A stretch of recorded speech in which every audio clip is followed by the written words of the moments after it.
Dia pikir gaun merahnya bisa meruntuhkan harga diriku di depan kolega suamiku. Dengan sombong dia mengaku lebih pintar. Aku hanya tersenyum kasihan dan membisikkan satu pertanyaan tentang berkas yang baru ia tanda tangani. Detik itu juga, gelas di tangannya jatuh pecah berkeping-keping. Wajahnya pucat pasi, dan ia langsung lari keluar tanpa pamit. Sebelum ceritanya dimulai, silakan tulis di kolom komentar dari daerah mana saja teman-teman yang menonton cerita ini. Dan dengar cerita sambil aktivitas apa? Nyapu, ngepel, tiduran, rebahan atau apa? Yuk kita simak ceritanya. Sinar matahari pagi menerobos masuk melalui celah gorden berwarna krem di ruang tengah yang luas itu. Sari sudah bangun sejak pukul 4 pagi. Rutinitasnya tidak pernah berubah selama 10 tahun pernikahan mereka. Ia menyiapkan sarapan, memastikan seragam anak-anak sudah rapi, dan menyeduh kopi hitam tanpa gula kesukaan Rian, suaminya. Di mata orang luar, kehidupan Sari tampak sempurna. Ia adalah definisi istri ideal, tenang, keibuan, dan sangat teliti mengurus rumah tangga. Namun, pagi ini ada yang sedikit berbeda. Saat Sari meletakkan cangkir kopi di meja makan, ia melihat Rian turun dari tangga sambil membetulkan dasinya dengan tergesa-gesa.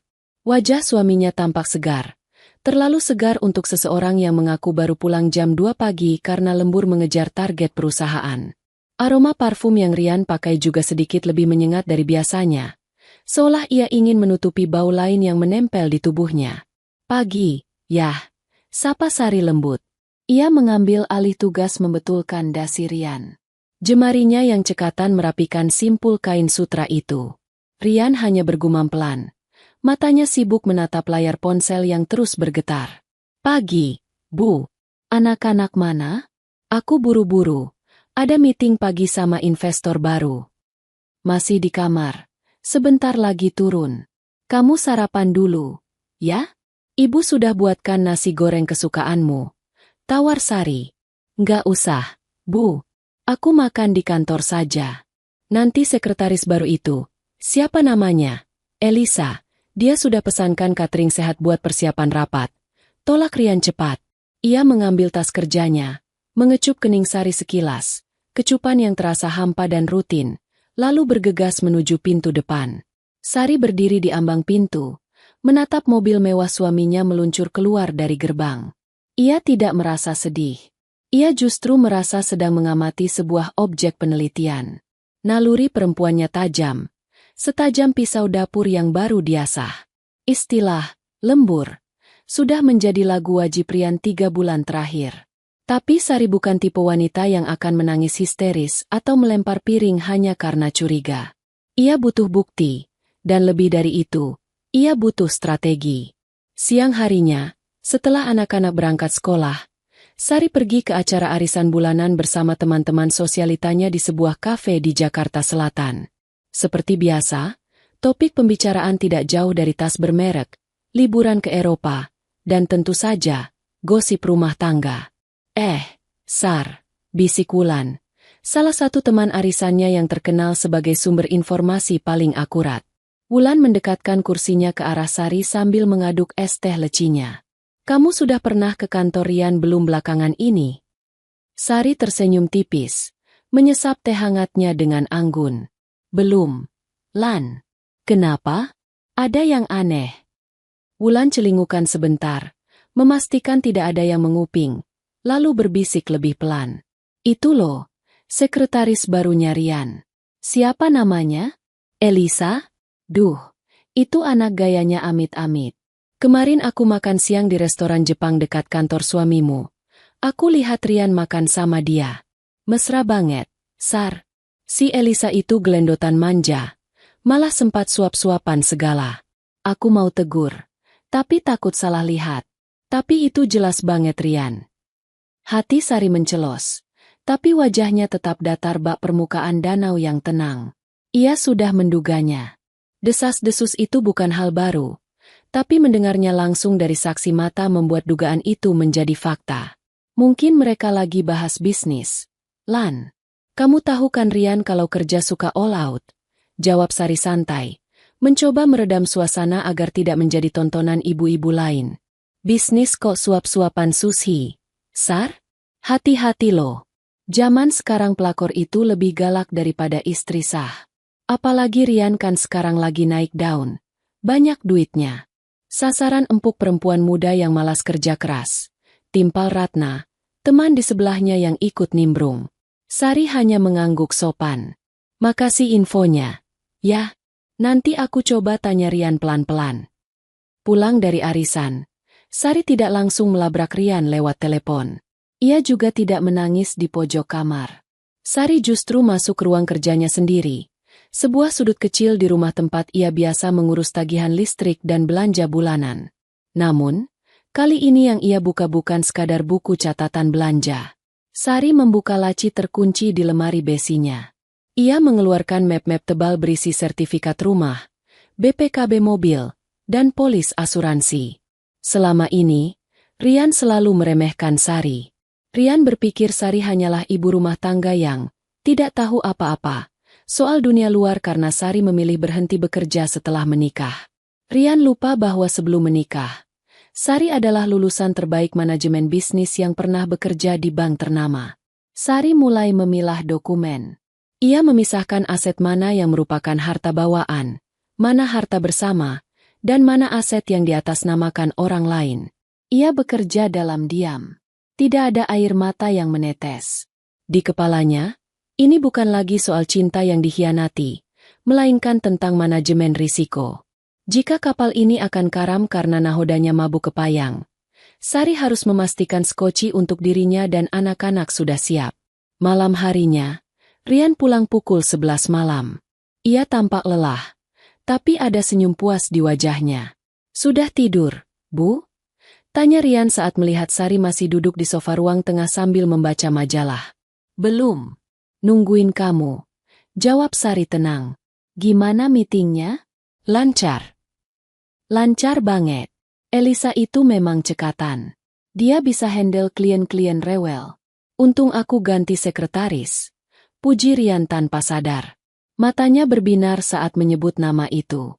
Sari menatap suaminya lekat-lekat. "Baguslah kalau begitu." "Oh ya, tadi Wulan bilang dia lihat kamu makan siang di restoran Jepang. Katanya makanannya enak. Kapan-kapan kita kesana yuk sama anak-anak." Rian tersedak ludahnya sendiri. Wajahnya menegang sejenak sebelum ia memaksakan tawa yang terdengar sumbang. "Oh, itu. Iya, tadi makan siang sama klien. Biasa, menjamu tamu. Nanti deh kalau ada waktu kita kesana." "Sama klien atau sama Elisa?" pancing Sari dengan nada datar, tanpa emosi. Rian tampak panik. Matanya bergerak gelisah. "Ya sama Elisa juga. Kan dia sekretarisku. Dia yang catat notulen rapat." "Kamu ini kenapa sih, Bu? Kok nadanya curiga begitu? Jangan dengerin gosip ibu-ibu arisan deh. Nggak berkelas." Sari menutup majalahnya perlahan. Ia berdiri, lalu berjalan mendekati Rian. Ia merapikan kerah kemeja suaminya yang sedikit berantakan. "Aku nggak curiga. Yah, aku cuma tanya. Kamu kan pemimpin keluarga. Aku percaya kamu tahu mana yang benar dan mana yang salah. Istirahat Gih. Kamu bau keringat." Sari berlalu naik ke lantai atas, meninggalkan Rian yang terpaku di ruang tengah. Rian menghela napas lega, mengira ia berhasil lolos dari interogasi. Ia berpikir Sari terlalu bodoh dan terlalu penurut untuk mengerti apa yang sebenarnya terjadi. Padahal di lantai atas, Sari sudah mulai menyusun rencana. Istri yang tidak tahu apa-apa, itu kini tahu segalanya. Dan dia baru saja mulai bergerak. Hari Minggu biasanya menjadi waktu Rian bermain golf bersama rekan-rekan bisnisnya. Atau setidaknya, itulah alasan yang selalu ia berikan kepada Sari. Rumah menjadi sepi. Hanya ada Sari dan asisten rumah tangga yang sedang sibuk di dapur. Kesempatan ini tidak disia-siakan oleh Sari. Ia beralasan ingin membersihkan ruang kerja Rian di rumah karena debu yang sudah menumpuk. "Bei, biar ibu saja yang bersihkan ruang kerja Bapak. Banyak dokumen penting, takut nanti Bibi salah taruh," ujar Sari kepada asisten rumah tangganya. "Baik, Bu," jawab si Bibi patuh. Sari masuk ke ruang kerja Rian yang bernuansa kayu gelap. Ruangan ini selalu terkunci jika Rian tidak ada di rumah. Tapi Sari tahu di mana Rian menyembunyikan kunci cadangannya. Di bawah pot tanaman palsu di sudut koridor. Rian adalah orang yang ceroboh dalam hal-hal kecil karena merasa terlalu percaya diri. Begitu masuk, aroma rokok mahal langsung tercium. Meja kerja Rian berantakan. Tumpukan kertas berserakan di mana-mana. Sari mulai merapikan tumpukan itu. Namun matanya dengan teliti memindai setiap lembar kertas yang ia pegang. Awalnya hanya dokumen standar perusahaan, penawaran proyek, kontrak kerjasama, dan brosur properti. Namun, saat Sari membuka laci tengah meja yang sedikit macet, ia menemukan sebuah amplop surat yang sudah robek ujungnya. Itu adalah surat tagihan kartu kredit. Sari mengerutkan kening. Setahunya, tagihan kartu kredit Rian selalu dikirim via email dan didebet otomatis dari rekening gaji. Mengapa ada tagihan fisik yang disembunyikan di laci? Sari menarik surat itu keluar dan membacanya. Matanya membelalak melihat total tagihan bulan itu. Angkanya fantastis. Jauh melebihi pengeluaran bulanan rumah tangga mereka. Tapi yang membuat jantung Sari berdegup kencang bukan nominalnya, melainkan rincian transaksinya. Ada pembelian tas bermerek Hermes seharga ratusan juta rupiah minggu lalu. Ada tagihan hotel bintang 5 di kawasan Jakarta Pusat untuk 3 malam berturut-turut dengan keterangan Presidential Suite. Ada juga transaksi di butik perhiasan ternama.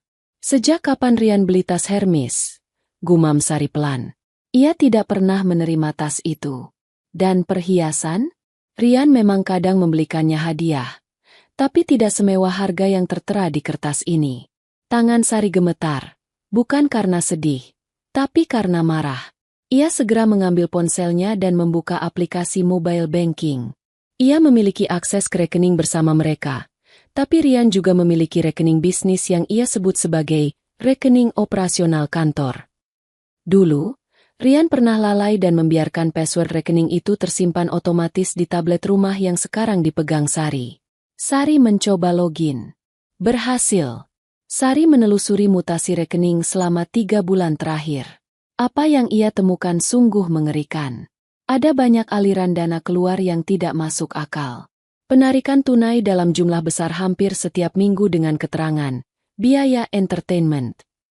Transfer ke rekening atas nama, Elisa Paramita, dengan nominal puluhan juta rupiah setiap tanggal gajian, di luar gaji resmi sekretaris. Tapi yang paling mencurigakan adalah pembayaran ke sebuah perusahaan cangkang, Shell Company, yang namanya asing bagi Sari. Nominalnya miliaran rupiah. Naluri mantan bankirnya langsung menyala. Ini bukan sekadar perselingkuhan hati. Ini adalah penggelapan. Rian menggunakan uang perusahaan, uang investor, untuk membiayai gaya hidup mewahnya bersama si sekretaris, dan mungkin juga mencuci uang lewat perusahaan antah berantah itu. Kamu main api, Rian, desis Sari.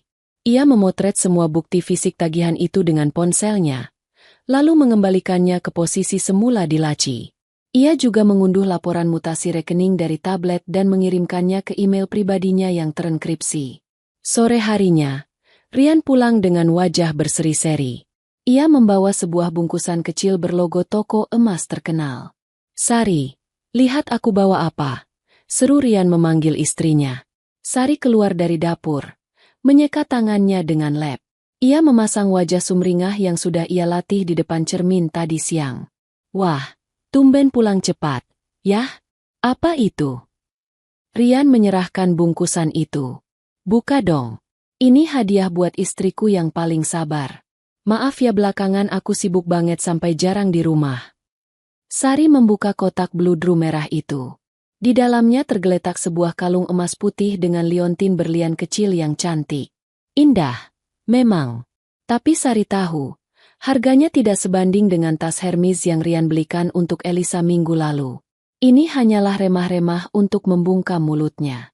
Bagus banget. Yah, makasih ya. Ujar Sari sambil membiarkan Rian memakaikan kalung itu ke lehernya. Cocok sama kamu, Bu. Elegan, puji Rian. Merasa rasa bersalahnya sudah lunas terbayar dengan benda berkilau itu. Saat Rian pergi mandi, Sari memeriksa struk pembelian yang terselip di kantong paper bag, kebiasaan ceroboh Rian yang lain. Mata Sari menyipit. Di sana tertulis metode pembayaran. Corporate credit card. Darah Sari mendidih. Rian membelikan hadiah untuk istrinya menggunakan uang perusahaan. Ini ilegal. Jika ada audit, ini akan menjadi bukti penyalahgunaan dana. Rian benar-benar sudah kehilangan akal sehatnya. Dia tidak hanya mengkhianati pernikahan, tapi juga menyeret Sari ke dalam potensi masalah hukum sebagai penerima barang hasil penggelapan. Sari menatap pantulan dirinya di cermin. Kalung itu terasa dingin dan mencekik lehernya. Kamu pikir kamu pintar, Rian, batin Sari. Kamu pikir dengan membelikan perhiasan pakai uang kantor, kamu bisa menutupi semuanya? Kamu justru baru saja memberikan bukti kejahatanmu ke tanganku sendiri. Sari melepas kalung itu dan menyimpannya kembali ke kotaknya. Ia tidak akan memakainya. Kalung ini akan menjadi barang bukti, bukan perhiasan. Kecurigaan Sari kini telah berevolusi menjadi kewaspadaan tingkat tinggi. Ini bukan lagi soal rumah tangga yang retak, tapi soal menyelamatkan diri dari reruntuhan gedung yang akan segera roboh. Rian sedang menggali kuburannya sendiri, dan Sari tidak sudi ikut terkubur bersamanya. Malam itu, saat Rian tertidur pulas dengan dengkuran halusnya, Sari tidak bisa memejamkan mata. Ia menatap langit-langit kamar, merangkai rencana selanjutnya. Ia butuh bantuan profesional. Ia tidak bisa menghadapi kejahatan kerah putih ini sendirian. Besok, ia harus menemui seseorang. Sepupunya, Bimo, seorang pengacara handal yang mengerti seluk-beluk kejahatan korporasi. Perang senyap ini baru saja dimulai. Langit Jakarta tampak mendung, seolah mengerti suasana hati Sari yang kelabu namun penuh kewaspadaan. Pagi itu, setelah memastikan anak-anak aman di sekolah, Sari memacu mobilnya menuju sebuah gedung perkantoran di kawasan Kuningan. Ia tidak akan pergi ke mall atau kafe tempat teman-teman sosialitanya biasa berkumpul. Tujuannya hari ini adalah kantor firma hukum milik Bimo, sepupu jauhnya yang dikenal sebagai pengacara spesialis sengketa bisnis dan korporasi. Sari memarkir mobilnya di sudut yang agak tersembunyi. Ia mengenakan kacamata hitam lebar dan selendang yang menutupi sebagian wajahnya, bukan karena ia selebriti, melainkan karena ia tidak ingin ada mata-mata Rian, atau kolega Rian, yang mengenalinya. Langkah kakinya tegas menyusuri lobi gedung marmer yang dingin itu. Di lantai 15, Bimo sudah menunggunya di ruang rapat pribadi yang kedap suara. Tidak ada basa-basi. Sari langsung meletakkan tablet dan beberapa lembar foto hasil cetakan yang ia ambil dari ruang kerja Rian kemarin. Aku butuh pendapat profesionalmu, Bim. Bukan sebagai sepupu, tapi sebagai pengacara, ucap Sari dingin, membuka percakapan tanpa senyum. Bimo, pria berkacamata tebal dengan setelan jas rapi, mengangguk serius. Ia mulai membolak-balik dokumen yang disodorkan Sari. Awalnya wajahnya tampak datar, namun perlahan keningnya berkerut dalam. Ia menyesap kopinya, lalu kembali meneliti lembaran mutasi rekening yang dicetak Sari. Sar. Suara Bimo terdengar berat setelah hening selama 10 menit yang mencekam. Dari mana kamu dapat data ini? Dari laci dan tablet Rian. Dia ceroboh, jawab Sari singkat. Seberapa buruk? Bimo melepas kacamata dan memijat pangkal hidungnya. Ini bukan sekadar buruk, Sar. Ini bencana. Suamimu bukan cuma selingkuh, dia sedang melakukan bunuh diri finansial. Dan dia mau mengajak satu kapal tenggelam bersamanya. Jantung Sari berdegup kencang, namun ia menahan diri untuk tidak terlihat panik. Jelaskan dengan bahasa manusia, Bim. Jangan pakai istilah hukum yang rumit. Oke. Bimo menunjuk baris transaksi yang mencurigakan. Lihat PT Angkasa Semesta ini? Ini perusahaan cangkang. Perusahaan kosong yang biasanya dipakai buat cuci uang atau menggelapkan dana investor. Rian mengirim miliaran rupiah ke sana dengan label biaya operasional. Padahal, kalau diaudit, perusahaan ini pasti tidak punya aktivitas nyata. Uang itu masuk ke kantong pribadi Rian, atau mungkin diputar lagi untuk bisnis ilegal. Sari terdiam. Ia tahu Rian ambisius, tapi ia tidak menyangka suaminya senekat ini.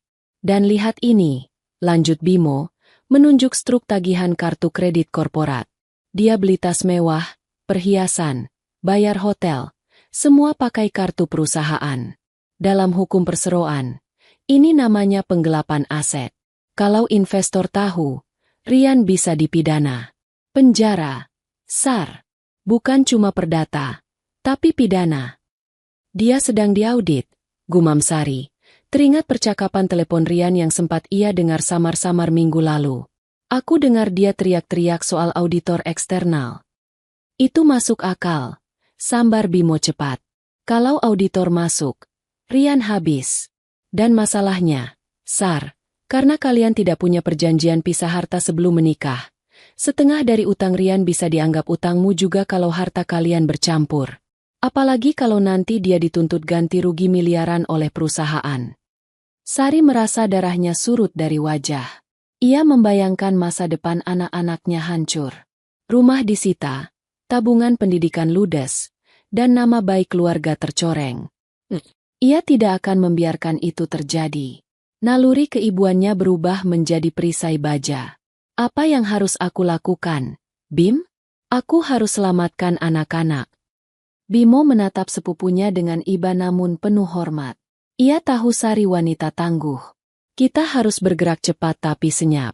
Pertama, amankan semua aset likuid. Pindahkan tabungan pribadi, deposito, atau emas ke tempat yang tidak bisa dijangkau Rian. Kedua, kita perlu bukti bahwa kamu tidak terlibat dan tidak tahu menahu soal aliran dana ini. Kamu harus terlihat sebagai korban yang ditipu suami, bukan mitra kejahatan. Dan ketiga, tanya Sari.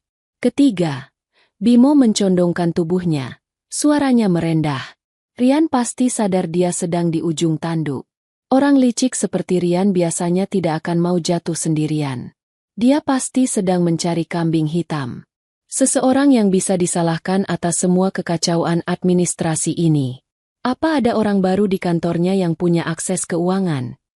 Sari tersenyum getir. Bayangan wajah Elisa yang cantik, muda, dan sombong melintas di benaknya. Ada sekretaris barunya. Namanya Elisa. Rian bilang dia mau promosikan Elisa jadi direktur keuangan. Bimo terbelalak, lalu tertawa sinis. Direktur keuangan? Itu posisi paling fatal kalau ada audit. Kalau Elisa tanda tangan laporan keuangan yang palsu itu, secara hukum, dia yang bertanggung jawab penuh. Rian sedang menyiapkan tumbal. Sar, suamimu benar-benar bajingan kelas kakap. Sari mengangguk pelan. Teka-teki itu kini tersusun sempurna. Rian tidak mencintai Elisa. Rian sedang menggemukkan domba sebelum disembelih. Hadiah-hadiah mewah, perhatian manis, dan promosi jabatan itu hanyalah umpan agar Elisa mau pasang badan. Bim, bantu aku siapkan dokumen pemisahan aset atau apapun yang bisa menyelamatkan rumah atas nama anak-anak. Aku akan urus sisanya di rumah. Aku akan pura-pura bodoh sedikit lebih lama, kata Sari tegas. Hati-hati, Sar. Kalau Rian tahu kamu menemui aku, dia bisa nekat. Peringat Bimo, dia tidak akan tahu. Di matanya, aku cuma istri rumahan yang sibuk mengurus arisan dan dapur. Dia terlalu meremehkan aku, dan itu adalah senjata terbesarku. Jawab Sari sambil berdiri dan merapikan selendangnya. Sari keluar dari kantor Bimo dengan langkah yang jauh lebih ringan meski beban di pundaknya semakin berat. Ia tahu badai besar akan datang menghantam rumah tangganya. Tapi kali ini, ia tidak akan menjadi korban yang hanyut terbawa arus. Ia akan menjadi karang yang memecah ombak. Jika Rian ingin bermain api dengan membakar perusahaan dan selingkuhannya, biarkan saja. Sari hanya akan memastikan apinya tidak merembet ke kamar anak-anaknya. Sementara Sari menyusun strategi pertahanan di luar sana, suasana di kantor Rian terasa begitu hidup dan penuh ambisi palsu. Gedung pencakar langit di pusat Jakarta itu menyajikan pemandangan kota yang megah dari balik dinding kaca. Di lantai eksekutif, Elisa berjalan dengan dagu terangkat tinggi. Sepatu hak tingginya mengetuk lantai marmer dengan irama yang percaya diri. Ia mengenakan blus sutra berwarna merah marun yang agak ketat, sengaja menonjolkan lekuk tubuhnya, dan tas bermerek yang baru minggu lalu diberikan Rian menggantung manja di lengannya. Elisa merasa dunia ada di genggamannya. Di usianya yang baru 24 tahun, ia merasa telah memenangkan segalanya. Karir yang melesat dan hati bosnya yang kaya raya. Ia sering mencuri dengar para staf senior berbisik sinis tentang dirinya. Tapi Elisa tidak peduli. Ia menganggap mereka hanya iri. Dalam benaknya, ia jauh lebih pantas mendampingi Rian daripada istri tua. Di rumah yang menurut cerita Rian hanya bisa mengomel dan menghabiskan uang. Interkom di mejanya berbunyi. Suara Rian terdengar lembut dan berwibawa. Elisa, ke ruangan saya sebentar. Ada hal penting yang mau saya bicarakan. Baik, Pak. Segera, jawab Elisa dengan nada yang dibuat semanis mungkin. Ia mematut diri sejenak di cermin kecil, memoles ulang lipstiknya, lalu melangkah masuk ke ruangan Rian. Ruangan Rian sangat luas dan dingin. Di meja kerjanya yang besar, tumpukan dokumen menggunung. Namun, begitu melihat Elisa masuk, Rian langsung berdiri dan tersenyum lebar. Ia berjalan memutari meja dan menyambut Elisa, lalu menutup pintu ruangan dan mengunci otomatisnya. Kebiasaan yang membuat Elisa merasa spesial dan nakal. Sayang, panggil Rian. Nadanya berubah dari bos menjadi kekasih. Ia merangkul pinggang Elisa. Kamu kelihatan cantik banget hari ini. Tasnya cocok sama kamu. Elisa tersipu. Jarinya memainkan kerah ke meja Rian. Makasih, Mas. Kamu juga kelihatan gagah. Ada apa panggil aku? Kangen ya? Rian tertawa kecil, tapi matanya tidak memancarkan kehangatan. Matanya waspada dan penuh perhitungan. Kangen pasti, tapi ada kabar gembira yang lebih penting. Ingatkan aku pernah janji mau kasih kamu posisi yang lebih layak? Aku nggak tega lihat kamu cuma jadi sekretaris yang disuruh-suruh orang lain. Mata Elisa berbinar. Maksud Mas? Rian membimbing Elisa duduk di sofa kulit yang empuk. Perusahaan kita sedang ekspansi besar-besaran. Aku butuh orang kepercayaan di posisi strategis. Orang yang benar-benar bisa aku andalkan, yang satu visi sama aku, dan yang pasti, yang aku sayang. Aku mau angkat kamu jadi direktur keuangan sementara. Jantung Elisa serasa berhenti berdetak. Direktur keuangan? Itu lompatan karir yang tidak masuk akal bagi seseorang yang baru bekerja setahun dan latar belakang pendidikannya hanya sastra, bukan ekonomi. Tapi egonya yang melambung tinggi menutupi logika sehatnya. Direktur? Mas serius? Tapi kan aku belum pengalaman banget soal laporan keuangan, ujar Elisa. Masih ada sedikit keraguan. SSTT. Rian menempelkan jari telunjuknya di bibir Elisa. Kamu itu cerdas, Elisa. Teknis itu urusan staf akunting di bawah kamu. Tugas direktur itu cuma mengawasi dan menyetujui kebijakan. Aku butuh tanda tangan kamu supaya proses pencairan dana proyek lebih cepat. Kamu tahu sendiri kan, direktur yang lama itu kaku banget. Birokrasinya bikin bisnis lambat. Aku mau kita berdua yang pimpin perusahaan ini. Kita jadi power couple. Kata-kata, power couple, dan memimpin berdua, membius Elisa seketika. Ia membayangkan dirinya duduk di kursi besar, memerintah karyawan-karyawan yang dulu meremehkannya, dan yang terpenting, ia merasa setara dengan Rian. Jauh di atas Sari yang hanya ibu rumah tangga. Aku mau, Mas. Aku mau banget. Seru Elisa antusias. Rian tersenyum puas. Senyum yang menyembunyikan seringai serigala. Bagus. Nah, karena ini promosi jalur cepat, ada beberapa dokumen administrasi yang harus kamu tanda tangani sekarang. Biar besok SK-nya langsung turun dan gajimu bulan depan sudah naik 3 kali lipat. Rian mengambil tumpukan map tebal dari mejanya dan meletakkannya di hadapan Elisa. Ada banyak sekali kertas dengan tulisan kecil-kecil yang rapat. Ini apa aja, Mas? Banyak banget. Tanya Elisa sambil membuka halaman pertama. Isinya penuh istilah hukum dan klausul yang membingungkan. Ah, itu cuma formalitas standar perusahaan. Soal kerahasiaan data, fakta integritas, sama pengalihan wewenang otorisasi rekening. Biasalah, orang legal suka bikin ribet. Rian mengibaskan tangannya seolah itu hal sepele. Ia kemudian duduk di samping Elisa, mengelus rambut wanita itu dengan lembut, mengalihkan fokusnya. Tanda tangan di sini, Dan di sini, tunjuk Rian pada kolom-kolom yang sudah diberi tanda silang. Elisa memegang pena mahal yang disodorkan Rian. Ia sempat membaca sekilas judul salah satu dokumen, Surat Pernyataan Penanggung Jawab Mutlak Keuangan dan Utang Piutang Perusahaan. Ada rasa tidak nyaman yang menyelinap di hatinya. Mas, ini kok ada tulisan, penanggung jawab mutlak utang? Maksudnya apa? Tanya Elisa polos. Rian tidak panik. Ia justru tertawa santai. Tawa yang sudah ia latih. Sayang, itu artinya kamu punya kuasa mutlak buat atur pembayaran utang vendor. Jadi kalau vendor nagih, mereka harus hormat sama kamu, bukan cuma ke aku. Itu bikin posisi kamu kuat di mata klien. Kamu jadi ratunya di sini. Penjelasan yang tidak masuk akal secara hukum, tapi terdengar sangat manis di telinga Elisa yang haus kekuasaan. Rian menatapnya dalam-dalam. Tatapan yang membuat Elisa luluh. Kamu percaya sama aku kan, El? Aku lakuin ini buat masa depan kita. Biar nanti kalau aku ceraikan Sari, kita sudah mapan dan gak bisa diganggu-gugat sama dia.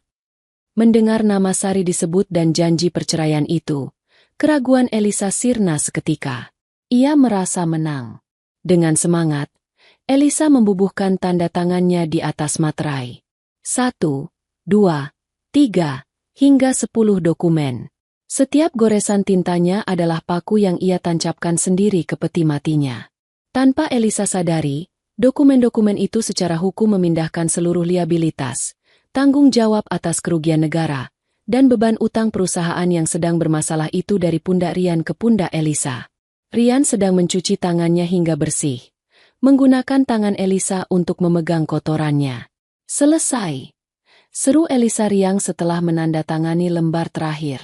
Jadi aku resmi jadi direktur nih. Resmi. Sayang. Selamat ya. Ucap Rian sambil mengecup pipi Elisa. Ia segera merapikan dokumen-dokumen itu dan memasukkannya kembali ke map, menyembunyikannya secepat mungkin sebelum Elisa berubah pikiran atau membacanya ulang. Nanti malam kita rayakan. Tapi aku harus pulang dulu sebentar biar Sari nggak curiga. Kamu sabar ya, sebentar lagi kita bebas. Bujuk Rian. Iya, Mas. Aku sabar kok. Kan aku sekarang direktur. Jawab Elisa bangga. Rian menatap punggung Elisa yang keluar dari ruangannya dengan perasaan lega yang luar biasa. Beban berat di dadanya hilang. Auditor boleh datang. Polisi boleh menyelidiki. Di atas kertas hitam di atas putih, Rian hanyalah pemilik saham pasif. Sementara Elisa adalah eksekutor keuangan yang membuat keputusan-keputusan korup itu. Maaf ya, Elisa. Gumam Rian pelan pada ruangan kosong itu, tanpa rasa penyesalan sedikit pun di matanya. Bisnis adalah bisnis. Dan kamu terlalu bodoh untuk permainan ini. Sementara itu, di kubikelnya, Elisa menatap pantulan dirinya di layar komputer yang gelap.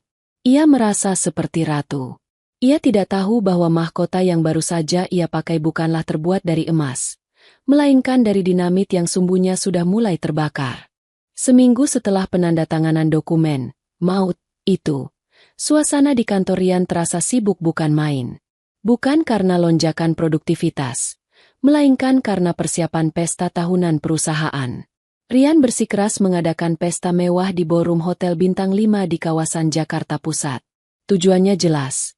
Untuk menutupi bau busuk bangkai keuangan perusahaan yang mulai tercium oleh beberapa investor minoritas. Rian ingin menunjukkan citra bahwa perusahaannya masih jaya, makmur, dan likuiditasnya aman. Di rumah, Sari menerima undangan itu langsung dari tangan Rian.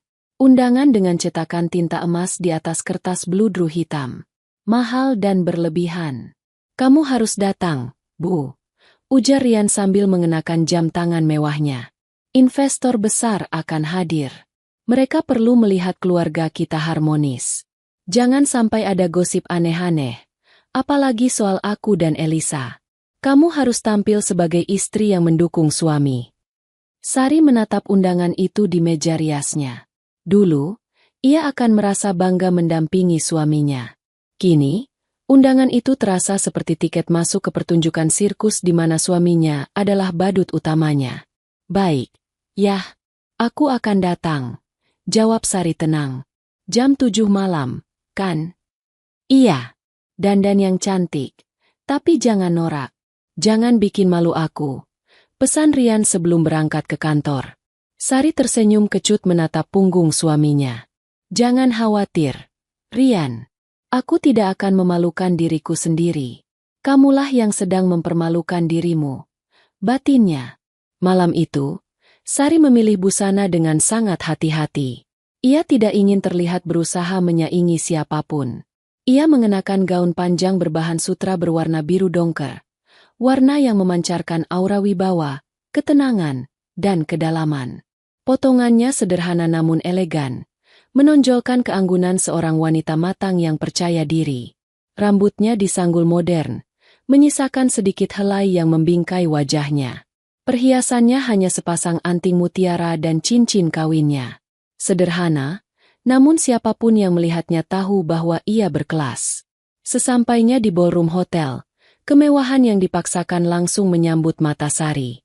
Lampu kristal raksasa menggantung di langit-langit, menara gelas champagne menjulang tinggi, dan bunga-bunga impor menghiasi setiap sudut. Makanan yang disajikan berlimpah ruah, seolah ingin meneriakkan, "Kami punya banyak uang," kepada siapa saja yang hadir. Rian menyambut Sari di pintu masuk dengan senyum lebar yang kaku. Ia segera menggandeng lengan Sari, memamerkannya kepada beberapa pria parubaya yang sedang memegang gelas anggur. "Perkenalkan, ini istri saya, Sari," ucap Rian bangga. "Wah, cantik dan anggun sekali Bu Sari. Pak Rian beruntung punya pendamping seperti ibu," puji salah satu investor. Sari tersenyum ramah, menyalami mereka satu persatu dengan genggaman tangan yang mantap. Ia berbasa-basi dengan cerdas, menanyakan kabar keluarga mereka, membuat para investor merasa dihargai secara personal. Di momen seperti ini, aura Sari sebagai mantan bankir dan wanita berpendidikan sangat terasa. Para kolega Rian menaruh hormat padanya. Namun, suasana, elegan, itu sedikit terganggu ketika pintu ballroom terbuka lebar. Semua mata tertuju ke arah sana. Elisa masuk. Jika Sari adalah malam yang tenang, Elisa adalah kembang api yang meledak sembarangan. Ia mengenakan gaun merah menyala dengan potongan belahan dada yang sangat rendah dan belahan rok yang tinggi hingga paha. Gaun itu indah, tapi terlalu mencolok untuk acara korporat. Di lehernya melingkar kalung berlian yang berkilauan, terlalu besar, terlalu ramai. Di lengannya, ia menenteng tas Hermes edisi terbatas yang Sari tahu persis dibeli dengan uang korupsi Rian. Elisa berjalan dengan dagu diangkat tinggi, menikmati tatapan semua orang. Ia mengira tatapan itu adalah kekaguman, padahal sebagian besar adalah tatapan bingung dan risih. Para istri investor saling berbisik, sementara para pegawai kantor Rian menunduk malu melihat tingkah direktur keuangan baru mereka. Elisa langsung menghampiri kerumunan tempat Rian dan Sari berdiri. Tanpa rasa sungkan, ia menyelip di antara Rian dan tamu lainnya. "Malam, Pak Rian," sapa Elisa dengan suara yang dibuat manja dan agak keras. Ia sengaja mengabaikan Sari. "Aduh, Pak, tadi saya sempat bingung parkirnya di mana. Untung valetnya kenal mobil dinas Bapak yang saya pakai." Sari melihat Rian sedikit tegang. Keringat dingin mulai muncul di pelipis suaminya. Rian terjebak di antara dua dunia yang ia ciptakan sendiri. Dunia pencitraan dengan istri sah, dan dunia kesenangan dengan wanita simpanan yang kini memegang kunci keuangannya.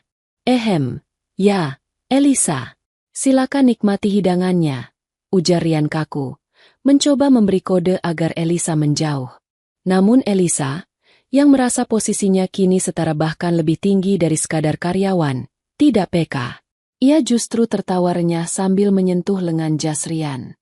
"Pak Rian ini kaku sekali kalau di depan orang. Padahal kalau kita lagi bahas proyek berdua, Bapak santai loh." Beberapa investor mengangkat alis, tersenyum penuh arti. Gosip itu ternyata benar. Sari tidak terpancing. Ia tidak cemberut, tidak juga melotot.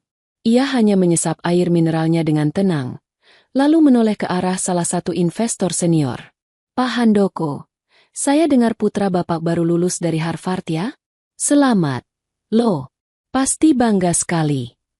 Perhatian investor itu langsung beralih kembali ke Sari, meninggalkan Elisa yang terabaikan.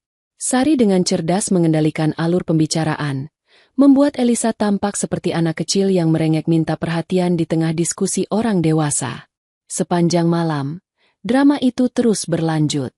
Elisa berusaha keras menjadi pusat perhatian dengan tawanya yang keras dan pakaiannya yang gemerlap. Ia berkeliling menyapa karyawan dengan nada bos yang sombong. Tolong ambilkan saya minum dong. Kamu staf divisi mana? Perintah Elisa pada seorang karyawan senior yang usianya jauh di atasnya. Saya manajer HRD, Bu Elisa. Jawab karyawan itu dengan wajah masam. Oh, HRD. Ya sudah, sekalian aja ambilin. Balas Elisa tanpa rasa bersalah. Sari mengamati semua itu dari kejauhan. Ia melihat kehancuran moral di perusahaan suaminya. Karyawan-karyawan lama tampak tidak nyaman. Mereka tahu kapal ini sedang oleng, dan nahodanya justru sibuk berpesta dengan selingkuhan yang diangkat jadi pejabat. Nikmatilah malam ini, Elisa, batin Sari. Makanlah yang enak, tertawalah yang keras. Karena mungkin ini pesta terakhirmu sebelum kamu sadar bahwa gaun merah itu akan berganti menjadi rompi tahanan berwarna oranye. Sari merasa asing di tengah keramaian itu. Namun ia bertahan. Ia harus memastikan alibinya sempurna. Ia ada di sini sebagai istri yang setia, saksi mata yang melihat betapa dominannya Elisa di perusahaan, betapa Rian memberikan wewenang besar pada wanita itu. Semua gerak-gerik Elisa yang sok kuasa malam ini justru akan menjadi bumerang yang menguatkan narasi bahwa Elisa lah yang mengendalikan keuangan, bukan Rian. Pesta terus berlanjut. Musik semakin kencang, menutupi suara retakan pondasi kehidupan Rian yang semakin lebar. Jam dinding di lobi hotel menunjukkan pukul 9 malam. Beberapa tamu VIP mulai berpamitan. Rian tampak sibuk mengantar seorang investor penting ke pintu depan, meninggalkan Sari sendirian di dekat meja hidangan penutup. Rian memberinya isyarat mata untuk tunggu sebentar, seolah takut Sari akan membuat ulah jika ditinggal terlalu lama. Sari berdiri di sana, mengamati susunan kue-kue kecil yang cantik namun terasa hambar di lidahnya. Ia sebenarnya ingin segera pulang, melepas sepatu hak tingginya, dan memeluk anak-anak. Berada di ruangan yang sama dengan Rian dan Elisa membuat perutnya mual. Udara di ballroom yang dingin terasa sesak oleh kemunafikan. Saat Sari hendak mengambil segelas air putih untuk menetralkan rasa mualnya, sebuah bayangan merah mendekat. Aroma parfum yang sangat menyengat, campuran bunga melati dan vanila yang terlalu manis, menusuk hidung Sari. Ia tidak perlu menoleh untuk tahu siapa yang datang. Sendirian aja, Bu Sari. Suara itu terdengar cempreng dan penuh nada ejekan. Sari menoleh perlahan. Elisa berdiri di sana, memegang gelas wine yang isinya tinggal setengah. Wajahnya sedikit memerah. Mungkin karena efek alkohol atau karena euforia kekuasaan semu yang ia rasakan malam ini. Rian sedang mengantar tamu, jawab Sari singkat. Suaranya datar tanpa emosi. Elisa tersenyum miring. Ia melangkah lebih dekat, menginvasi ruang pribadi Sari. Matanya menelusuri penampilan Sari dari atas ke bawah dengan tatapan meremehkan. Gaun ibu bagus. Simple. Kelihatan tua, komentar Elisa pedas. Lalu ia tertawa kecil seolah itu candaan. Tapi cocok sih buat ibu-ibu rumah tangga yang jarang keluar. Sari tidak tersinggung. Hinaan fisik seperti itu terlalu dangkal untuk menyakiti hatinya yang sudah ditempa baja. Terima kasih, Elisa. Kamu juga terlihat meriah. Sangat mencolok. Elisa mengibaskan rambut panjangnya dengan bangga. Ia kemudian mengangkat tas Hermesnya, sengaja memamerkannya tepat di depan wajah Sari. Iya dong, Bu. Harus meriah. Kan saya sekarang direktur keuangan. Penampilan harus menunjang jabatan. Oh ya, Ibu tahu nggak tas ini? Ini Birkin loh. Mas Rian yang belikan minggu lalu sebagai hadiah promosi saya. Katanya warna ini langka. Cuma orang spesial yang pantas pakai. Sari melirik tas itu sekilas. Ia ingat tagihan kartu kredit korporat yang ia temukan di laci Rian. Ia tahu persis berapa harga tas itu dan dari rekening mana uangnya diambil. Uang yang seharusnya untuk membayar vendor, kini menggantung di lengan seorang wanita naif yang tidak tahu ia sedang memegang barang bukti kejahatan. Bagus. Komentar Sari singkat. Semoga awet. Elisa tampak kesal karena Sari tidak terlihat cemburu atau marah. Ia menginginkan drama. Ia ingin melihat Sari menangis atau melabraknya, agar ia bisa merasa menang telak. Ia ingin membuktikan bahwa dirinya lebih diinginkan daripada istri sah. Elisa maju selangkah lagi, memperkecil jarak mereka hingga hanya tersisa sejengkal. Ia merendahkan suaranya, mencoba menyerang titik terlemah seorang wanita, perasaan dicintai. Bu Sari tahu nggak? Bisik Elisa dengan nada sinis yang berbisa. Sebenarnya, kalau Mas Rian bilang lembur, dia itu nggak selalu kerja. Seringnya dia di apartemen saya. Dia bilang dia lebih nyaman sama saya. Katanya di rumah sumpek, istri cuma bisa ngurus anak dan dapur. Nggak nyambung kalau diajak ngobrol bisnis. Elisa berhenti sejenak, menunggu reaksi Sari.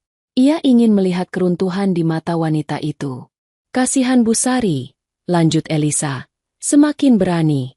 Bapak lembur itu sebenarnya menghindar dari rumah. Dia lebih bahagia bersamaku karena aku lebih pintar, lebih muda, dan lebih bisa melayani dia dalam segala hal. Ibu cuma status di atas kertas buat jaga nama baik aja. Sari menatap mata Elisa dalam-dalam.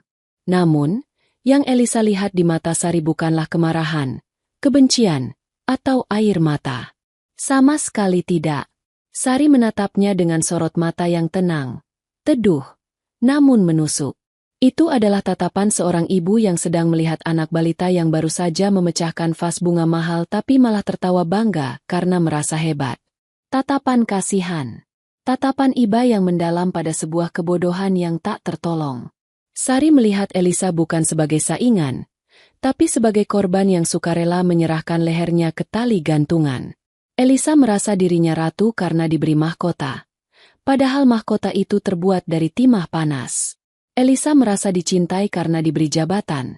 Padahal jabatan itu adalah rompi peluru agar Rian tidak tertembak. Keheningan melanda sudut ruangan itu. Musik pesta seolah meredup di telinga mereka berdua. Kamu pikir kamu lebih pintar, Elisa? Tanya Sari pelan. Suaranya lembut, tapi memiliki bobot yang membuat bulu kuduk berdiri.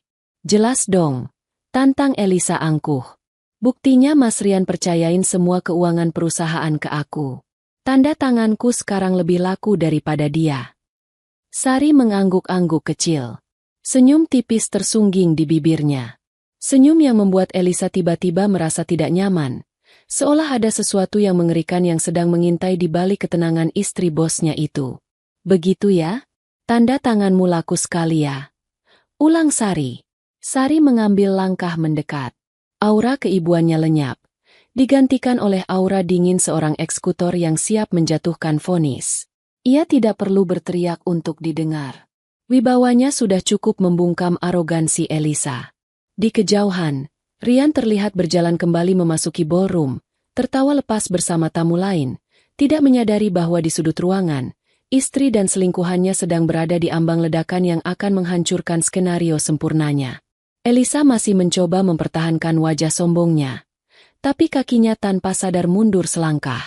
Tatapan Sari terlalu mengintimidasi. Ada apa sih, Bu? Kok senyum-senyum sendiri? Gak waras ya karena suaminya diambil. Cibir Elisa, mencoba menutupi kegugupannya. Sari tidak menjawab cibiran itu. Ia hanya menatap gelas wine di tangan Elisa yang sedikit gemetar, lalu kembali menatap mata wanita muda itu. Waktunya sudah tiba. Sari tidak akan menunggu auditor atau polisi untuk menghancurkan mental wanita ini. Ia akan melakukannya sekarang, dengan satu kalimat sederhana. Sari memiringkan kepalanya sedikit, mendekat ke telinga Elisa, bersiap membisikkan sebuah kebenaran yang akan meruntuhkan dunia hayalan Elisa dalam hitungan detik. Musik jazz instrumental mengalun lembut memenuhi ruangan pesta yang megah itu. Namun bagi Elisa, suara di sekitarnya perlahan meredup saat Sari mendekatkan wajahnya. Ia bisa mencium aroma tubuh Sari, wangi sabun mandi yang segar dan bersih. Sangat kontras dengan parfum mahalnya sendiri yang terasa menusuk hidung. Jantung Elisa berdegup tak beraturan, bukan karena gairah, melainkan karena firasat buruk yang tiba-tiba menyergapnya seperti hantu di siang bolong. Sari tidak terburu-buru. Ia membiarkan keheningan menggantung di antara mereka selama beberapa detik, menikmati ketegangan yang mulai meretakkan topeng percaya diri di wajah Elisa. Sari tahu, kalimat yang akan ia ucapkan adalah belati yang akan memutus urat nadi kesombongan wanita muda di hadapannya. "Elisa," bisik Sari lembut, suaranya sedingin es. "Apa Rian sudah minta kamu tanda tangan dokumen?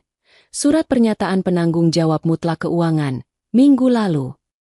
Pertanyaan itu terdengar sederhana, namun dampaknya instan.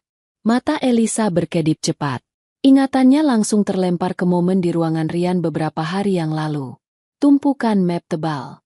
Kata-kata manis Rian tentang kekuasaan mutlak. Janji tentang posisi direktur yang akan membuatnya disegani. Ia ingat Rian mendesaknya untuk segera membubuhkan tanda tangan tanpa perlu membaca detailnya karena itu hanya formalitas orang legal.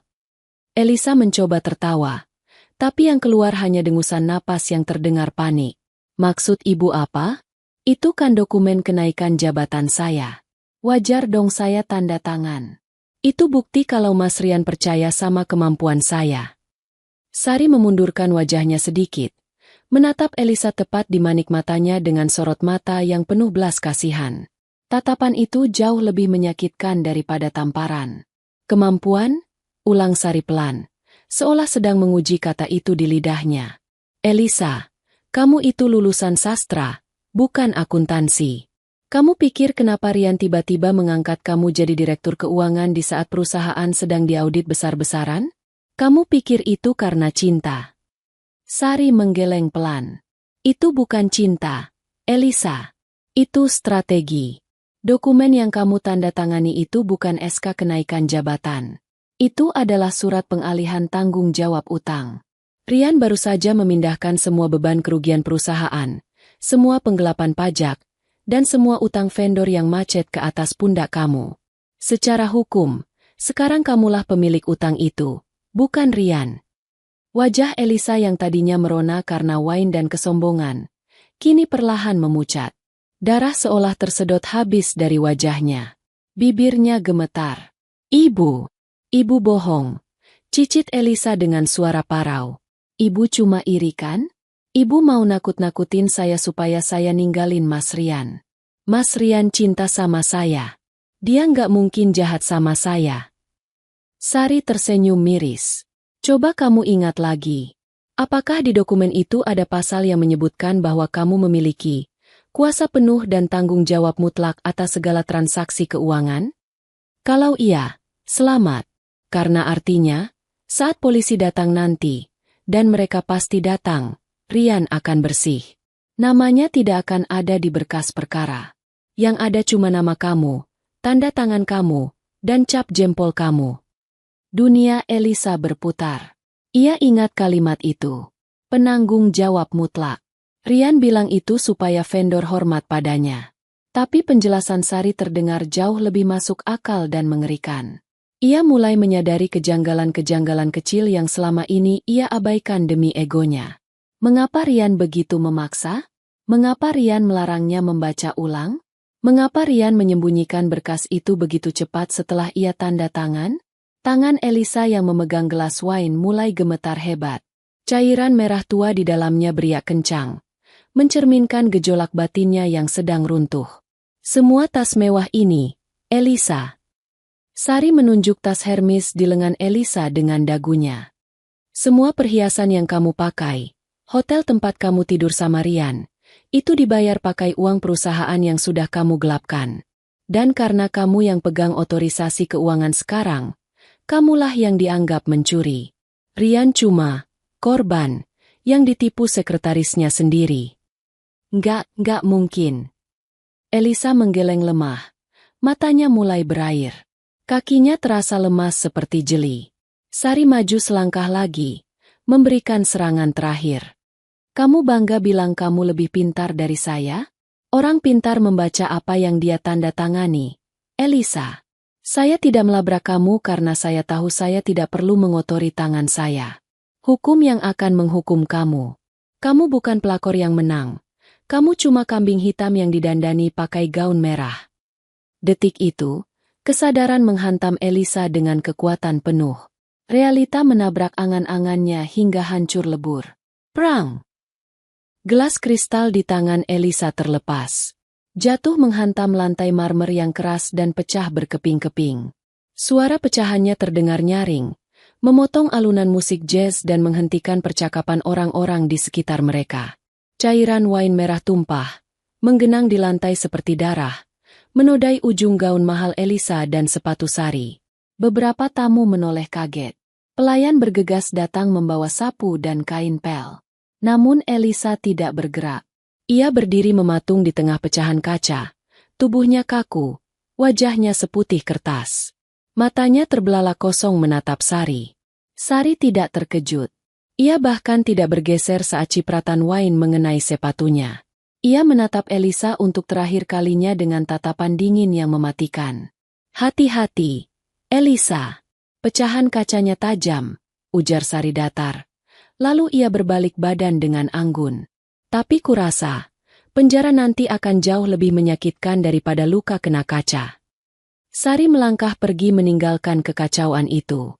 Ia berjalan dengan punggung tegak, melewati kerumunan tamu yang berbisik-bisik, meninggalkan Elisa yang kini menjadi tontonan.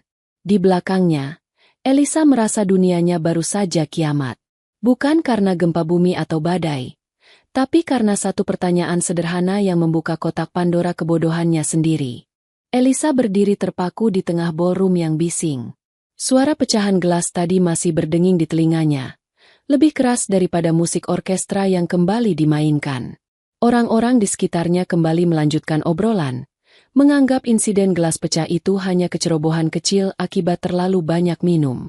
Namun bagi Elisa, pecahan gelas itu adalah simbol hancurnya masa depannya. Seorang pelayan pria dengan sigap membersihkan pecahan kaca di dekat kaki Elisa. "Maaf, Bu. Biar saya bersihkan." "Ibu tidak apa-apa?" tanya pelayan itu sopan. Elisa tidak menjawab. Ia bahkan tidak mendengar pertanyaan itu. Seluruh indranya seolah mati rasa, kecuali otaknya yang kini bekerja sangat keras memutar ulang memori di ruang kerja Rian. Penanggung jawab mutlak, kuasa penuh, otorisasi tunggal. Istilah-istilah itu berputar-putar di kepalanya seperti badai topan. Ia ingat wajah Rian saat menyodorkan pena. Senyum itu. Dulu Elisa mengira itu senyum cinta, senyum bangga. Tapi sekarang, bayangan senyum itu berubah menjadi seringai iblis yang sedang menjebak mangsanya. "Aku harus cari Mas Rian," gumam Elisa pada dirinya sendiri. Suaranya gemetar. "Mas Rian pasti bisa jelasin ini. Bu Sari pasti bohong. Dia cuma mau nakutin aku. Mas Rian gak mungkin tega jadiin aku tumbal." Dengan kaki yang terasa berat seolah diseret rantai besi, Elisa mulai berjalan membelah kerumunan. Ia tidak lagi peduli dengan penampilannya. Gaun merahnya yang tadi ia banggakan kini terasa seperti kostum badut yang mempermalukannya.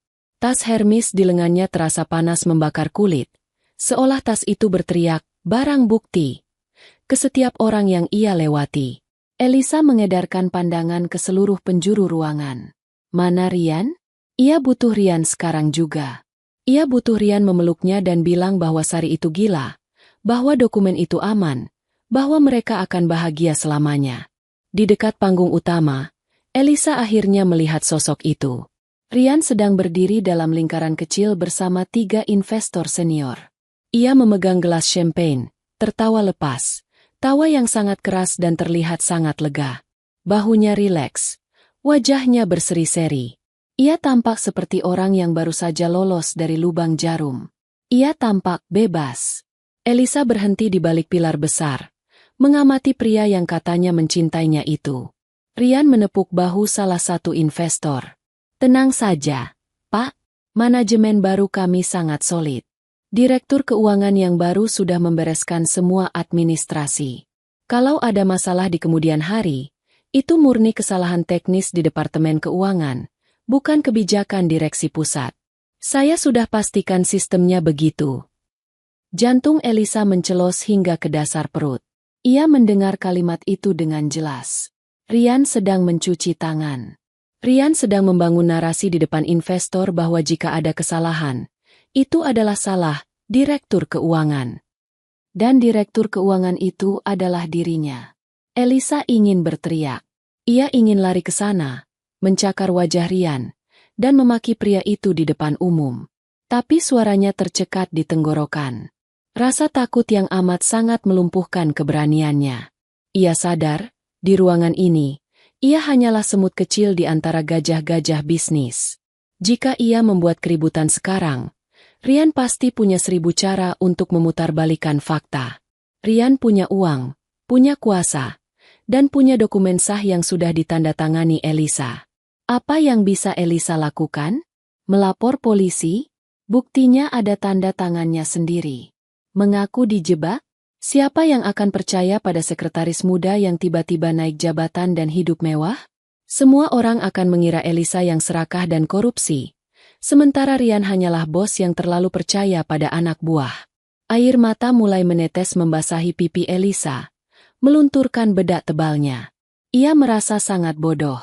Sangat bodoh. Sari benar.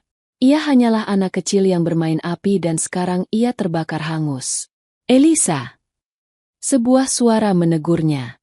Elisa tersentak kaget, hampir melompat.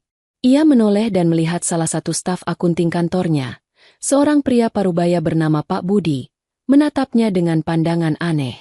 Ibu Elisa kenapa? Kok pucat sekali? Sakit? Tanya Pak Budi. Elisa menatap Pak Budi dengan mata liar. Pak Budi adalah orang yang sering ia marahi seminggu terakhir, karena ia merasa lebih berkuasa.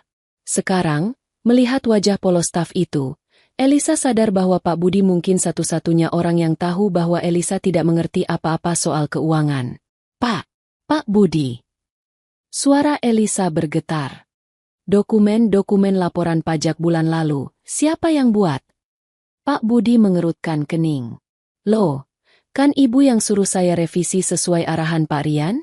Terus ibu yang tanda tangan persetujuannya kemarin lusa.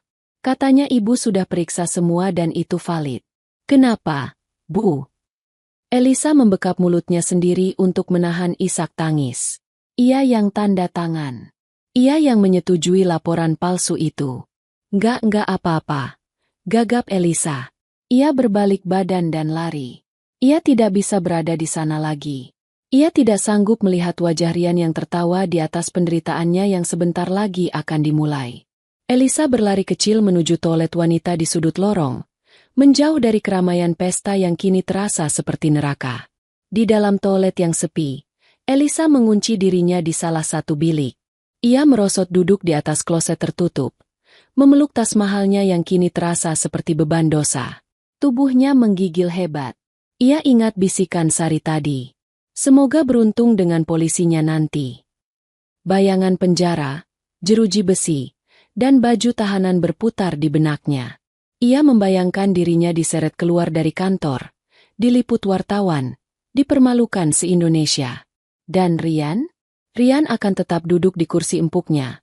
Mungkin dengan sekretaris baru yang lebih muda dan lebih bodoh lagi. Elisa mengeluarkan ponselnya. Ia ingin menelepon ibunya di kampung, tapi jarinya kaku. Apa yang harus ia katakan? Bu, Elisa jadi direktur tapi besok mau dipenjara? Ibunya pasti akan serangan jantung. Ia mencoba mengirim pesan WhatsApp ke Rian. Mas, kita perlu bicara sekarang. Di luar. Elisa menunggu. 1 menit, 2 menit, 5 menit. Tidak ada balasan. Padahal status Rian online. Elisa memberanikan diri mengintip keluar toilet sedikit. Dari celah pintu yang terbuka, ia bisa melihat Rian sedang mengecek ponselnya, membaca pesan itu. Lalu dengan wajah dingin memasukkan kembali ponselnya ke saku jas tanpa berniat membalas. Rian kembali tertawa, mengangkat gelasnya untuk bersulang dengan tamu lain. Pesan Elisa diabaikan. Dia sudah dibuang. Tugasnya sebagai tempat sampah, dosa Rian sudah selesai. Dokumen sudah ditandatangani. Pesta sudah berjalan. Rian tidak butuh dia lagi. Elisa kembali masuk ke toilet, menyandarkan punggungnya ke pintu yang dingin.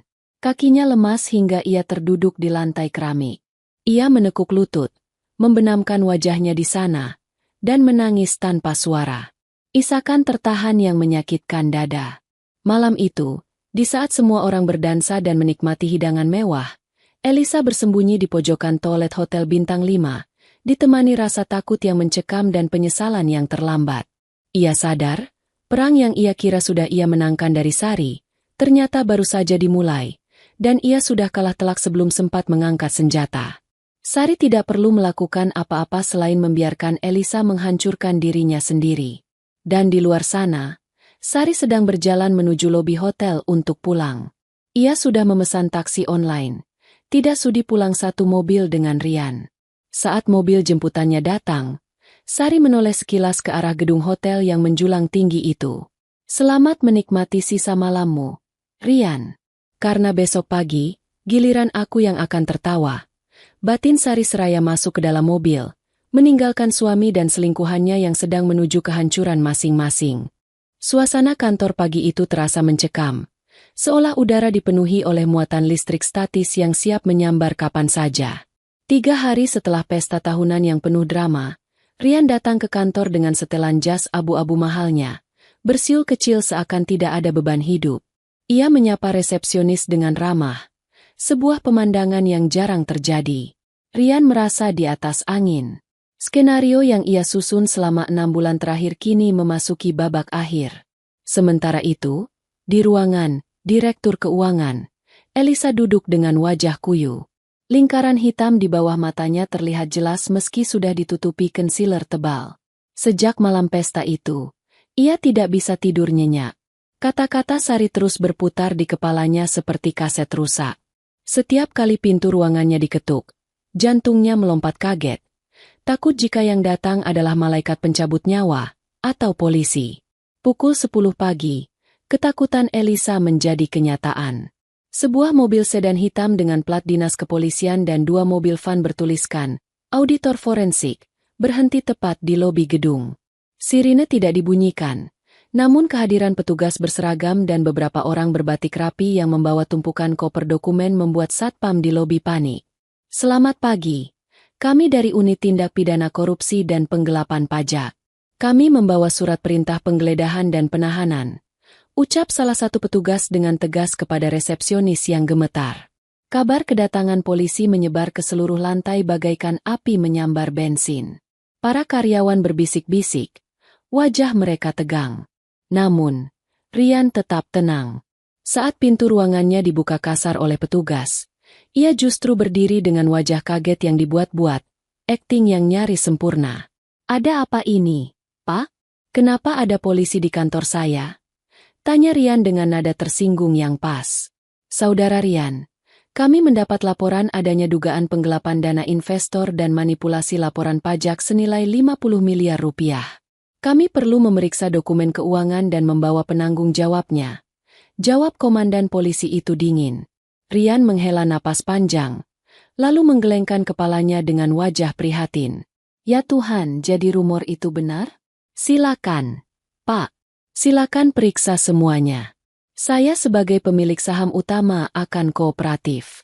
Saya sama sekali tidak tahu menahu soal detail teknis keuangan. Saya serahkan sepenuhnya kepercayaan itu kepada direksi. Siapa penanggung jawab mutlak keuangan di sini? Tanya polisi itu. Dengan gerakan lambat dan dramatis, Rian menunjuk ke arah pintu kaca di seberang ruangannya. Direktur keuangan kami, Ibu Elisa Paramita. Beliau yang memiliki otorisasi penuh atas semua transaksi 3 bulan terakhir. Di ruangannya, Elisa melihat telunjuk Rian mengarah padanya. Lututnya seketika lemas hingga ia nyaris jatuh dari kursi. Detik berikutnya, pintu ruangannya didobrak halus. 3 petugas masuk, diikuti oleh Rian yang berdiri di ambang pintu dengan wajah kecewa. Ibu Elisa Paramita, tanya petugas. Saya. Suara Elisa tercekat. Tenggorokannya kering kerontang. Anda kami tahan atas dugaan pemalsuan dokumen negara, pencucian uang, dan penggelapan dana korporasi. Hak Anda untuk diam bisa digunakan, tapi semua bukti yang kami temukan akan memberatkan Anda. Ujar petugas itu sambil mengeluarkan borgol perak yang berkilau dingin. Tunggu, ini salah paham. Saya nggak tahu apa-apa. Elisa berteriak histeris. Air matanya pecah seketika. Ia menatap Rian dengan tatapan memohon. Mas Rian, tolong aku. Kamu yang suruh aku tanda tangan semua itu kan? Kamu bilang itu cuma formalitas. Pak Polisi, Rian yang menyuruh saya. Uangnya dipakai dia buat beli mobil, buat judi, buat semuanya. Suasana hening sejenak. Semua mata tertuju pada Rian. Rian melangkah maju sedikit, menatap Elisa dengan sorot mata sedih yang memuakan. Elisa, saya tidak menyangka kamu tega memfitnah saya di saat seperti ini. Saya angkat kamu jadi direktur karena saya percaya potensi kamu. Ternyata kamu menyalahgunakan wewenang itu untuk memperkaya diri sendiri? Tas mewah, apartemen, gaya hidupmu, jadi itu semua pakai uang perusahaan.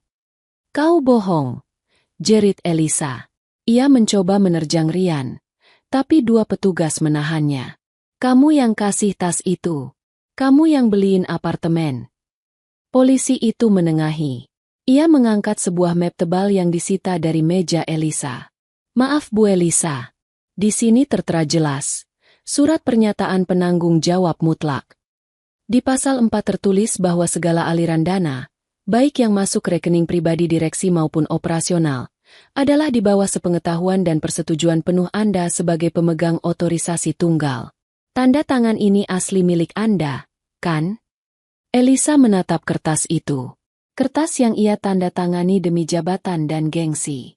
Kertas yang kini menjadi vonis kematiannya.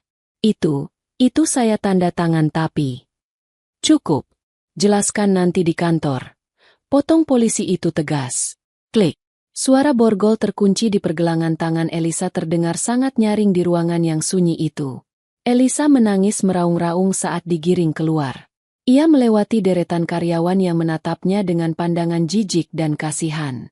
Riasannya luntur, rambutnya berantakan, dan martabatnya hancur lebur. Saat melewati Rian di pintu keluar, Elisa berhenti sejenak. Ia menatap pria yang pernah ia puja itu. Tidak ada cinta lagi di mata Rian. Hanya ada kepuasan licik karena rencananya berhasil. Kamu iblis, Mas, desis Elisa. Rian tidak menjawab. Ia hanya membuang muka, seolah tidak mengenal wanita itu. Setelah Elisa dibawa pergi dan mobil polisi menjauh, Rian kembali ke ruangannya. Ia melonggarkan dasinya, lalu duduk di kursi kebesarannya. Ia mengambil gelas kristal, menuang air mineral, dan meneguknya sampai habis. Tangannya sedikit gemetar karena adrenalin, tapi senyum lebar perlahan terukir di bibirnya. Selamat tinggal, Elisa. Gumamnya pelan. Terima kasih sudah jadi tameng yang berguna.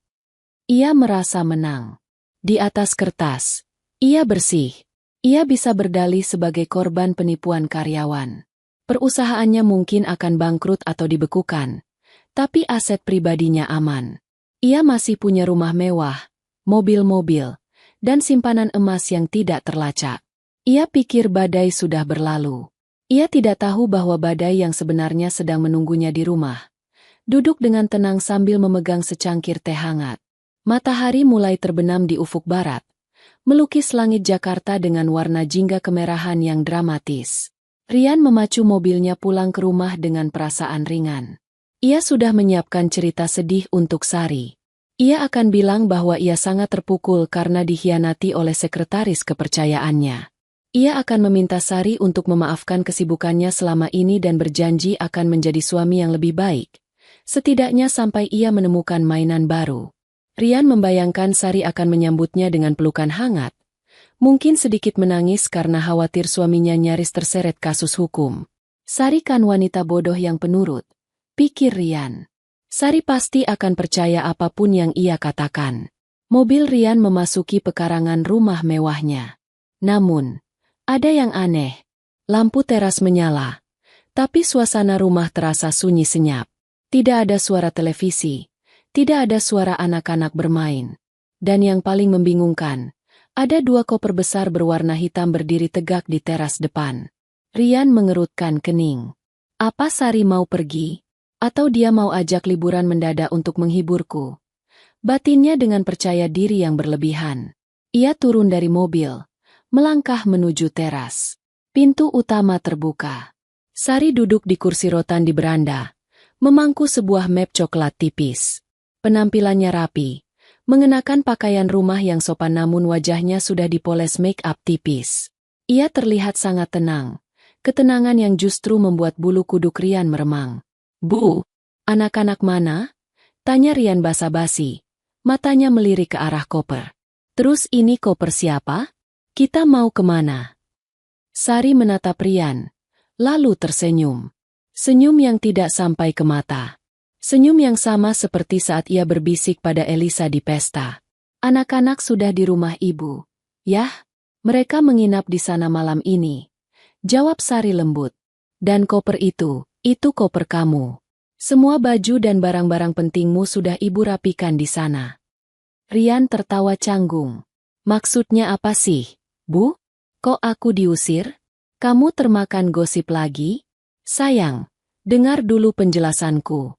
Hari ini di kantor kacau balau. Elisa, sekretaris itu, ternyata penjahat. Dia ditangkap polisi karena korupsi. Aku ini korban, Bu. Aku butuh dukungan kamu, bukan malah diginiin." Sari meletakkan cangkir tehnya perlahan. Ia tidak berteriak, tidak membentak. Ia hanya menyodorkan map coklat yang ada di pangkuannya ke meja. "Aku tahu Elisa ditangkap, Rian. Berita itu sudah ada di semua televisi," kata Sari datar. "Aku juga tahu kamu merasa menang karena berhasil menumbalkan dia. Kamu pikir kamu cerdas sekali, ya?" Wajah Rian berubah kaku. Topeng, suami tersakiti, miliknya mulai retak. "Kamu bicara apa sih? Aku nggak ngerti." "Buka mapnya," perintah Sari. Rian membuka map itu dengan ragu. Di dalamnya ada 2 jenis dokumen. Yang pertama adalah surat gugatan cerai yang sudah ditandatangani Sari di atas materai. Yang kedua adalah sebuah flash disk kecil berwarna merah. "Kamu minta cerai? Di saat aku lagi susah gini?" Rian mulai emosi. "Kamu istri macam apa, Sari? Dan apa ini? Flash disk apa?" Sari menyandarkan punggungnya ke kursi, menatap suaminya dengan tatapan seorang ratu yang sedang menghukum prajurit pembangkang. "Di dalam flash disk itu ada rekaman suara kamu, Rian. Ingat 3 minggu lalu saat kamu menelepon konsultan hukum bayaranmu di mobil? Kamu pikir aku cuma istri bodoh yang gak ngerti teknologi. Aku pasang penyadap suara di bawah jok mobilmu." Wajah Rian pucat pasi, lebih pucat daripada saat Elisa ditangkap. Sari melanjutkan, "Di rekaman itu, kamu jelas-jelas bilang, buat dokumen yang menjebak Elisa. Pastikan dia tanda tangan klausul tanggung jawab mutlak biar kalau ada audit, saya bersih dan dia yang masuk penjara. Saya mau cuci uang 50 miliar ini aman."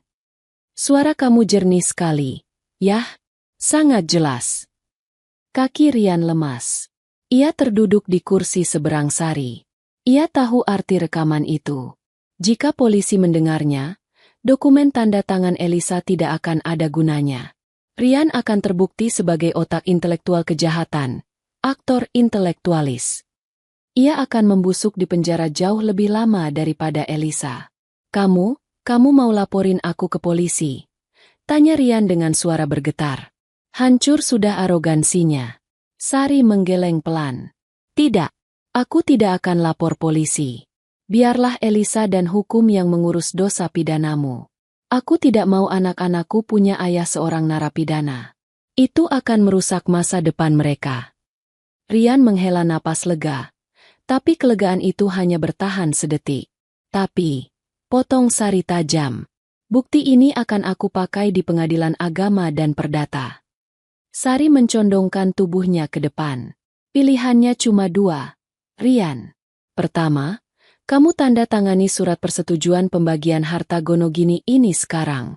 Isinya, rumah ini, mobil, dan 80% aset tabungan jatuh ke tangan aku dan anak-anak sebagai ganti rugi atas pengkhianatanmu. Kamu pergi dari sini cuma bawa koper itu dan sisa uangmu yang sedikit.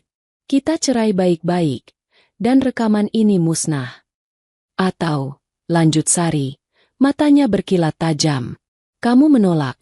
Kita bertarung di pengadilan, dan rekaman ini, tidak sengaja, sampai ke tangan jaksa yang menangani kasus Elisa. Kamu kehilangan harta, kehilangan keluarga, dan kehilangan kebebasanmu di penjara. Rian menatap istrinya dengan pandangan tak percaya. Wanita yang selama 10 tahun ini ia anggap lemah, yang ia anggap hanya tahu soal bumbu dapur, ternyata memegang kartu as yang mematikan. Sari telah merencanakan ini dengan sangat rapi. Jauh lebih rapi daripada skema korupsi Rian. Kamu tega sama aku. Lirih Rian. Kamu yang ajari aku untuk jadi tega, Rian. Jawab Sari dingin. Kamu selingkuh, kamu korupsi, dan kamu korbankan orang lain. Aku cuma menyelamatkan hak anak-anakku dari ayah yang serakah. Hening yang panjang menyelimuti teras itu. Suara jangkrik mulai terdengar. Rian menatap koper hitamnya, lalu menatap flash disk merah di meja. Ia tahu ia sudah kalah. Skakmat. Rajanya sudah terkepung dan tidak ada jalan keluar. Dengan tangan gemetar, Rian mengambil pena dari saku jasnya. Tanpa membaca detail surat perjanjian pembagian harta itu, karena ia tahu Sari tidak akan menipunya seperti ia menipu Elisa, Rian membubuhkan tanda tangannya. Coretan tanda tangan itu mengakhiri segalanya. Kekuasaannya, pernikahannya, dan kekayaannya. Bagus, kata Sari sambil menarik kertas itu dan memasukkannya kembali ke map. Ia mengambil flash disk itu dan menggenggamnya erat. Sekarang, silakan angkat kopermu dan pergi. Jangan kembali lagi kecuali untuk urusan jatah kunjungan anak yang sudah diatur pengadilan. Rian berdiri dengan gontai. Ia mengambil kedua kopernya. Saat ia berjalan menjauh menuju gerbang, ia merasa tubuhnya ringan, tapi bukan karena lega, melainkan karena kosong. Ia menoleh sekali lagi ke arah rumah megah yang ia bangun dengan kebohongan itu. Di sana, Sari masih duduk, menyesap tehnya dengan tenang, tidak menoleh sedikit pun padanya. Rian melangkah keluar gerbang, sendirian, menyongsong malam yang gelap tanpa istri, tanpa selingkuhan, dan tanpa harta. Sementara itu, Sari meletakkan cangkirnya. Ia menarik napas panjang, menghirup udara malam yang segar. Beban berat di pundaknya terangkat sudah. Ia mengambil ponselnya, mengirim pesan singkat pada ibunya. Sudah selesai, Bu. Besok aku jemput anak-anak. Kita mulai hidup baru. Sari tersenyum. Bukan senyum sinis, melainkan senyum tulus dari seorang wanita yang berhasil memenangkan perangnya sendiri tanpa harus menjadi jahat. Ia menang dengan kecerdasan, dan yang terpenting, ia menang dengan tetap menjaga martabatnya. Pesan untuk pembaca, gimana nih teman-teman ceritanya? Puas nggak dengan akhir nasib Mas Rian dan Elisa? Jangan lupa tulis pendapat kalian di kolom komentar ya. Dan buat para istri di luar sana, ingat pesan Bu Sari, jangan pernah mau dianggap remeh, dan selalu waspada dengan dokumen apapun. Sampai jumpa di cerita selanjutnya. Cerita selanjutnya. Cerita selanjutnya. Cerita selanjutnya. Cerita selanjutnya. Cerita selanjutnya.